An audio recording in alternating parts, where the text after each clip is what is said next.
United Nations के ऊपर भारत का अचानक से गुस्सा क्यों फूटा है? अमेरिका ने भारत और यूरोपियन यूनियन के फ्री ट्रेड एग्रीमेंट से इसके ऊपर चिढ़कर क्या कमेंट किया है? भारत के पास ब्लैकमेलिंग का कौन सा मौका आ गया है? एंड इसके अलावा भी काफी सारी इंपॉर्टेंट अपडेट्स आ रही हैं जो आपको मेन स्ट्रीम के न्यूज चैनल्स के ऊपर भी देखने को नहीं मिलेंगी, इसलिए वीडियो को एंड तक देखिएगा। सबसे पहले बात करते हैं भारत और यूरोपियन यूनियन के बारे में। गुड न्यूज ये है कि आज भारत और यूरोपियन यूनियन ने आपस में फ्री ट्रेड एग्रीमेंट फाइनलाइज करने की अनाउंसमेंट कर दी है। 97% से ज्यादा गुड्स अब टैरिफ फ्री हो गए हैं और भारत की जो 2-3 इंपॉर्टेंट डिमांड्स थी एग्रीकल्चर और वीजास को लेकर, वो भी यूरोपियन यूनियन मान गया है। ओवरऑल देखा जाए तो ये भारत के लिए काफी गुड न्यूज है, लेकिन इंपॉर्टेंट बात यह है कि ये जो फ्री ट्रेड एग्रीमेंट दोनों ने फाइनलाइज किया है, ये अगले साल 2027 में जाकर इम्प्लीमेंट होगा। और डोनाल्ड ट्रंप एडमिनिस्ट्रेशन के 50% के टैरिफ का इस समय जो भारत के ऊपर प्रेशर है, उसको कम करने में अभी तक कोई भी हेल्प नहीं मिलने वाली है। अब आप भी सोच रहे होंगे कि अगर फ्री ट्रेड एग्रीमेंट आज साइन हो गया है तो ये इम्प्लीमेंट अगले साल 2027 में क्यों होगा? मसला ये है कि 27 देशों का संगठन यूरोपियन कमीशन किसी भी कंट्री के साथ फ्री ट्रेड एग्रीमेंट साइन करता है, उसके बाद उस एफटीए को यूरोपियन पार्लियामेंट से मेजॉरिटी अप्रूवल लेना पड़ता है, जिसमें सभी मेंबर कंट्रीज वोट करती हैं। एंड अगर फ्री ट्रेड एग्रीमेंट एक मिक्स्ड एग्रीमेंट है जिसमें ट्रेड के साथ साथ इन्वेस्टमेंट, लेबर, एनवायरनमेंट जैसे इश्यूज भी होते हैं, तो फिर उस केस में यूरोपियन पार्लियामेंट के साथ साथ यूरोपियन यूनियन की सभी 27 मेंबर कंट्रीज के पास भी ये ट्रेड एग्रीमेंट जाता है। 27 मेंबर कंट्रीज की नेशनल पार्लियामेंट्स को भी अलग अलग रेटिफिकेशन करनी पड़ती है। हर कंट्री में पॉलिटिकल डिबेट्स, लीगल स्क्रूटनी और ट्रांसलेशंस का काफी लंबा प्रोसेस होता है जो महीनों नहीं बल्कि 1 से 2 साल ले लेता है। इसीलिए प्रैक्टिकली कहा जा रहा है कि यूरोपियन यूनियन के साथ ये एफटीए 2026 में साइन होने के बाद 2027 से ग्राउंड के ऊपर इम्प्लीमेंट होगा, जब सभी 27 देश में सारे लीगल अप्रूवल्स कंप्लीट हो जाएंगे। हालांकि स्ट्रेटेजिक लेवल के ऊपर देखा जाए तो यूरोप के साथ ये अनाउंसमेंट भी भारत के लिए बहुत ही बड़ी अचीवमेंट है। एंड इसके बाद दुनिया के कई सारे और भी वेस्टर्न देश भारत के पास एफटीए साइन करने के लिए आएंगे या फिर नेगोशिएशंस को स्टार्ट करेंगे। अभी जो भारत एंड यूरोपियन यूनियन ने फ्री ट्रेड एग्रीमेंट साइन किया है, इसके ऊपर अमेरिका से भी एक रिएक्शन आ गया है। रेफरेंस के लिए आपकी स्क्रीन के ऊपर आर्टिकल का स्क्रीनशॉट है। US treasury secretary Scott Bessent ने भारत और यूरोपियन यूनियन की ट्रेड डील के ऊपर कमेंट करते हुए कहा है कि हमने यानी कि अमेरिका ने रशियन ऑयल परचेज करने पर भारत के ऊपर 20% के टैरिफ लगाए, लेकिन उसी समय यूरोपियन यूनियन क्या कर रहा है कि भारत के साथ ट्रेड डील साइन कर रहा है। और मैं ये भी बता दूं कि रशियन ऑयल भारत जाता है, वहां पर प्रोसेसिंग के बाद रिफाइंड प्रोडक्ट्स बनते हैं और वही रिफाइंड प्रोडक्ट्स यूरोपियंस भारत से परचेज कर रहे हैं जो भारत ने रशियन ऑयल से बनाए हैं। ऐसा करके यूरोपियंस अपने खिलाफ वॉर को खुद ही फाइनेंस कर रहे हैं। स्कॉट बेसेंट के अकॉर्डिंग रशिया यूक्रेन वॉर को खत्म करने के लिए अमेरिका यूरोपियन यूनियन से बड़े सैक्रिफाइसेस कर रहा है। अमेरिका ज्यादा बड़े बलिदान दे रहा है और यूएस ट्रेजरी सेक्रेटरी के अकॉर्डिंग यूरोपियन यूनियन को भारत के साथ ट्रेड एग्रीमेंट साइन करने की बजाय भारत के ऊपर टैरिफ लगाने चाहिए थे, जैसे अमेरिका ने लगाए थे। यानी कि ये लोग खुद तो भारत के साथ ट्रेड एग्रीमेंट फाइनलाइज नहीं कर रहे हैं, लेकिन दूसरा कोई देश भारत के साथ ट्रेड एग्रीमेंट ना कर ले, उसको लेकर भी अब इनको चिढ़ हो रही है। नेक्स्ट अपडेट आ रही है भारत और कनाडा को लेकर। पिछले कल हमने आपको बताया था कि कनाडा की विदेश मंत्री अनीता आनंद ने हमारे विदेश मंत्री जयशंकर सर को कॉल की थी। अब इस टेलीफोनिक कन्वर्सेशन के बाद न्यूज निकल कर आ रही है कि कनाडा के prime minister Mark Carney Bharat की यात्रा के ऊपर आ रहे हैं। डेट्स अभी फाइनलाइज नहीं हुई है, लेकिन न्यूज निकल कर आ रही है कि Canadian prime minister Mark Carney मार्च महीने के पहले हफ्ते में भारत आएंगे। उसी हफ्ते में भारत में होली का भी त्योहार है। ऐसे में माना जा रहा है कि मार्क कार्ने कुछ अलग अलग होली इवेंट्स के अंदर भी हिस्सा ले सकते हैं। इसके साथ ही न्यूज निकल कर आ रही है कि भारत के national security adviser Ajit Doval sir ये भी अगले महीने फरवरी में कनाडा जाएंगे, कनेडियन काउंटर पार्ट के साथ वहां पर मीटिंग करेंगे और इन मीटिंग्स का एजेंडा होगा दोनों देशों के बीच इंटेलिजेंस शेयरिंग, काउंटर टेररिज्म और स्पेशली खालिस्तान का मसला। डोनाल्ड ट्रंप के प्रेशर के बाद कनाडा ने चाइना के साथ ट्रेड एग्रीमेंट को भी ड्रॉप कर दिया है और रिसेंटली जो Canadian prime minister Mark Carney ने चाइना की यात्रा की थी, उसके ऊपर डोनाल्ड ट्रंप ने पानी फेर दिया है, क्योंकि ट्रंप ने धमकी दी है कि अगर मार्क कार्ने ने चाइना के साथ ट्रेड एग्रीमेंट साइन किया तो फिर अमेरिका कनाडा के ऊपर 100% के टैरिफ लगा लेगा। अमेरिका के प्रेशर के कारण अब कनाडा को भारत के साथ ट्रेड टाइज मजबूत करने का प्रेशर आ रहा है, ताकि अगर अमेरिका के साथ अगर कोई ट्रेड वॉर होता है तो भारत की मार्केट का एक्सेस पहले से मिलता रहे। साइड बाय साइड भारत और कनाडा ये दोनों देश भी फ्री ट्रेड एग्रीमेंट की नेगोशिएशन कर रहे हैं, लेकिन वो काफी इनिशियल स्टेजेस में है, क्योंकि पिछले Canadian prime minister Justin Trudeau ने खालिस्तान अपीसमेंट के चलते उसकी टॉक्स रोक दी थी।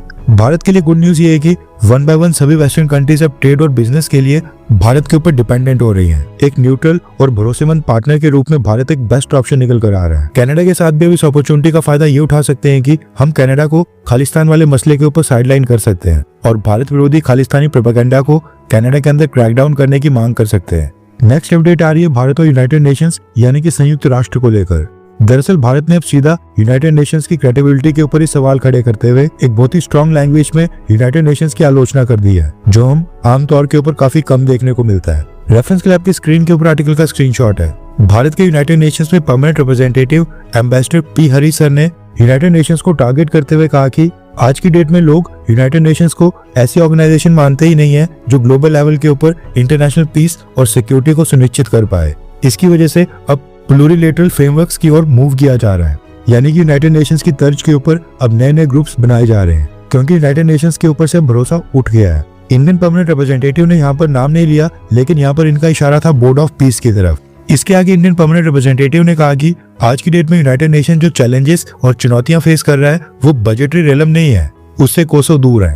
कॉन्फ्लिक्ट्स को सॉल्व करने में यूनाइटेड नेशंस का पैरालिसिस हो जाना और कोई भी इफेक्टिवनेस शो नहीं करना, इसके कारण अब यूनाइटेड नेशंस के बाहर नए ऑप्शंस की तलाश की जा रही है, जिसमें प्राइवेट सेक्टर्स के एक्टर्स को भी शामिल किया जा रहा है। यूनाइटेड नेशंस का जो करंट स्ट्रक्चर है, खासकर यूनाइटेड नेशन सिक्योरिटी काउंसिल की कॉम्पोजिशन, वो पुराने जमाने की जियोपॉलिटिकल रियलिटी को दिखाती है। इसके आगे इंडियन एम्बेसडर ने कहा कि पिछले 80 सालों में ग्लोबल पावर बैलेंस, पॉपुलेशन और दुनिया के चैलेंजेस अब काफी बदल चुके हैं, इसलिए अब अर्जेंट और जरूरी हो गया है कि यूनाइटेड नेशंस में भी कॉम्प्रिहेंसिव रिफॉर्म्स किए जाएं, जिसमें परमानेंट और नॉन परमानेंट दोनों तरह की मेंबर कैटेगरीज का एक्सपेंशन किया जाए। ये कहना है भारत के permanent representative to United Nations का। भारत अब यूनाइटेड नेशंस की क्रेडिबिलिटी और इफेक्टिवनेस के ऊपर खुलेआम सवाल खड़े कर रहा है। वैसे आपको क्या लगता है कि क्या सिक्योरिटी काउंसिल में कभी रिफॉर्म्स करके भारत को परमानेंट मेंबर बनाया जाएगा? क्या भारत को वीटो पावर और परमानेंट सीट मिलेगी? आपका इसके ऊपर क्या विचार है, हाँ या फिर ना? नीचे कमेंट करके अपनी राय जरूर बताएं। नेक्स्ट अपडेट आ रही है यूनाइटेड अरब एमिरेट्स और पाकिस्तान को लेकर, लेकिन इसके लिए पाकिस्तान के लोग और मिनिस्टर्स भारत को ही दोष दे रहे हैं। रेफरेंस के लिए आपके स्क्रीन के ऊपर आर्टिकल का स्क्रीनशॉट है। न्यूज निकल कर आ रही है कि यूनाइटेड अरब एमिरेट्स ने इस्लामाबाद इंटरनेशनल एयरपोर्ट को ऑपरेट करने के लिए अपने बिड को वापस ले लिया है।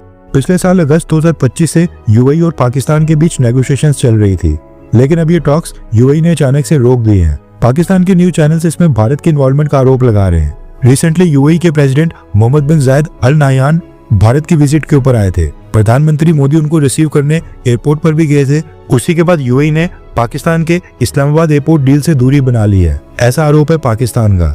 यानी कि भारत के प्रेशर के बाद ही यूएई ने पाकिस्तान से बैक ऑफ किया है। अभी तो पता नहीं कि भारत ने यूएई को प्रेशराइज किया या फिर नहीं किया है, लेकिन ये बात तो जरूर सच है कि जहां पर यूएई के प्रेसिडेंट ने विजिट करने के बाद इस्लामाबाद इंटरनेशनल एयरपोर्ट की डील को कैंसिल कर दिया है, तो दूसरी तरफ यूएई के प्रेसिडेंट ने भारत से वापस जाने के बाद भारत के 900 प्रिजनर्स को यूएई की जेलों से रिहा करने की घोषणा की थी। नेक्स्ट अपडेट आ रही है इजराइल गाजा सिचुएशन को लेकर। दरअसल 7 अक्टूबर 2023 में हमास ने जो इजराइल के ऊपर हमला किया था, उसमें हमास ने इजराइल के टोटल 251 लोगों को होस्टेज बनाया था, यानी कि 251 लोगों को बंदी बनाकर अपने साथ ले लिया था।